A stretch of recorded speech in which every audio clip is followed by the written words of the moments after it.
magaalada Laascaanood ayaa lagu soo waramayaa maanta in uu halkaasi ka dhacay mudaharaad la sheegay in looga soo horjeeday tagis uu halkaasi tagay gudoomiyaha xisbiga mucaaradka Somaliland ee UCID injineer Faysal Cali Waraabe iyadoo dadka mudaharaadka halka ka sameynayayna la sheegay inay siteen calanka Soomaaliya iyadoo dhanka kalena la sheegay taageerayaasha xisbiga UCID iyaguna inay halkaasi mudaharaad soo dhaweyna ka sameeyeen iyagoo gudoomiyaha kaga hortagay meel ka baxsan magaalada Laascaanood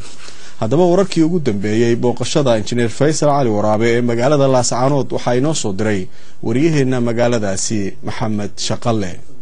xaafadaha magaalada Laascaanood waxa ka dhacay mudaharaadyo in yar kadib markii magaalada Laascaanood uu soo gaaray gudoomiyaha xisbiga UCID Faysal Cali Waraabe oo sharaxan jagada madaxweynaha Somaliland doorashooyinka lagu wado inay dhacdo 26 bishan June mudaharaadayaasha ayaa sitay calanka Soomaaliya waxayna ku dhawaaqayeen SSC halka dadka shacabka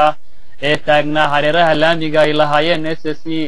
booliska gobolka Sool ayaa la dhigay dhammaan wadooyinka magaalada waxayna si weyn u ilaalinayeen ammaanka magaalada dadka mudaharaadayay ayaa iska ilaalinaya inay qabtaan booliska maadaama amar adag lagu soo rogay cidii lagu qabto mudaharaad iyadoo guddiga nabadgelyada ay horay u sheegeen in qofkii lagu qabto mudaharaad uu ba xukuman yahay booliska magaalada Laascaanood ayaa intaysan bilaaban ololaha doorashooyinka sameeyay howlgallo waaweyn waasoo looga guray dadka shacabka tooriyada yowlaha taas oo dhowrkii bilood ee la soo dhaafay si weyn howlgalkaasi u socday si ammaanka loo ilaaliyo Faysal Cali Waraabe ayaa jooga magaalada Laascaanood 30 daqiiqo oo kaliya wuxuuna isla markiiba ku noqday magaalada Burco oo markii hore uu ka yimi